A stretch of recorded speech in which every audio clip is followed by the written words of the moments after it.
Welcome back to T talks. പണ്ട് യൂട്യൂബിൽ ആളുകൾ വ്ലോഗ് ചെയ്തിരുന്നത് യാത്രകൾ, പാചകം, നല്ല അറിവുകൾ ഒക്കെ ആയിരുന്നില്ലേ? പക്ഷേ ഇപ്പോഴത്തെ ട്രെൻഡ് എന്താണെന്ന് അറിയാമോ? എന്റെ ജീവിതം ഒരു തുറന്ന പുസ്തകമല്ല, തുറന്നിട്ട് തിയേറ്റർ ആണെന്ന് പ്രഖ്യാപിച്ചുകൊണ്ട് നടക്കുന്ന ചില വ്ലോഗേഴ്സ് ആണ് ഇപ്പോഴത്തെ താരം. രാവിലെ എഴുന്നേറ്റ് പല്ല് തേക്കുന്നത് തൊട്ട് രാത്രി ലൈറ്റ് ഓഫ് ചെയ്യുന്നത് വരെയുള്ള സകല കാര്യങ്ങളും ക്യാമറയിലാണ്. ഇതിനിടയിൽ ഒരു കല്യാണം കൂടി ഉണ്ടെങ്കിൽ പറയുകയും വേണ്ട. ഗൈസ്, ദാ പെണ്ണു കാണാൻ പോവുകയാണ്. പെണ്ണിന്റെ വീട്ടിലെ ചായ കൂടി, കല്യാണത്തിന് 10 ദിവസം മുന്നേ ഉള്ള ഞങ്ങളുടെ ടെൻഷൻ, കല്യാണ തലേന്നത്തെ ബിരിയാണി ചെമ്പ് അൺബോക്സിംഗ്, ഇങ്ങനെ പോകും വീഡിയോസ്.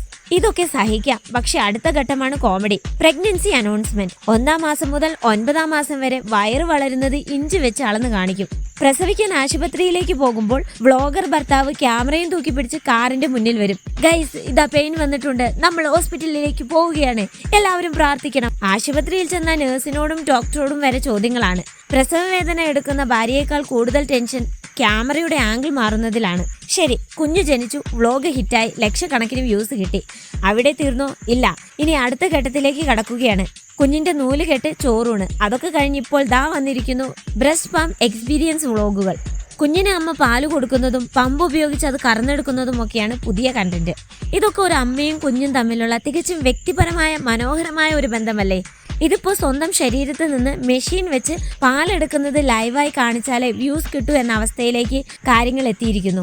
ഒരു പ്രൊഡക്റ്റിന്റെ റിവ്യൂ ചെയ്യാം, അല്ലെങ്കിൽ അമ്മമാർക്ക് ഉപകാരപ്പെടുന്ന ഒരു മെഡിക്കൽ ഇൻഫർമേഷൻ നൽകാം, അതൊക്കെ നല്ലത് തന്നെ. പക്ഷെ അതിനൊരു രീതിയുണ്ട്. ഇവിടെ ഇപ്പോൾ ഇൻഫർമേഷൻ അല്ല പ്രധാനം, വ്യൂസും അതിലൂടെ കിട്ടുന്ന പണവുമാണ്.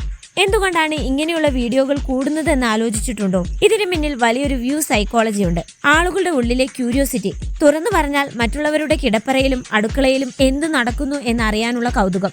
അതിനെയാണ് ഈ വ്ളോഗേഴ്സ് ചൂഷണം ചെയ്യുന്നത്. വ്ളോഗിംഗ് ആകാം, പക്ഷേ സ്വന്തം ബെഡ്റൂമിലെയും ലേബർ റൂമിലെയും സ്വകാര്യത വിറ്റ് കാശാക്കുന്നതിന് നമ്മൾ എന്ത് പേരിട്ടാണ് വിളിക്കേണ്ടത്? വ്ളോഗ് ചെയ്യുന്നതിലോ സ്വന്തം സന്തോഷങ്ങൾ മാറ്റിവെക്കുന്നതിലോ ഒട്ടും തെറ്റില്ല. പക്ഷേ എന്തിനും ഏതിനും ഒരു ലിമിറ്റില്ലേ? സോഷ്യൽ മീഡിയയിൽ എന്ത് കാണിക്കണം, എന്ത് കാണിക്കരുത് എന്നതിനെ കുറിച്ച് ഒരു മിനിമം സെൻസ് വ്ളോഗേഴ്സിനും ഇതൊക്കെ പ്രോത്സാഹിപ്പിക്കണോ വേണ്ടയോ എന്ന് ചിന്തിക്കാനുള്ള വിവേകം പ്രേക്ഷകർക്കും ഉണ്ടാകേണ്ടതുണ്ട്. പ്രസവവും കുഞ്ഞിന് പാലൂട്ടുന്നതുമൊക്കെ വ്ളോഗിങ്ങിന്റെ ഭാഗമാക്കി മാറ്റുന്ന ഈ പുതിയ ട്രെൻഡിനെ കുറിച്ച് നിങ്ങൾക്ക് എന്താണ് തോന്നുന്നത്? നിങ്ങളുടെ അഭിപ്രായം താഴെ കമന്റ് ചെയ്യൂ. നമുക്ക് അടുത്ത വീഡിയോയുമായി വീണ്ടും കാണാം. Bye bye.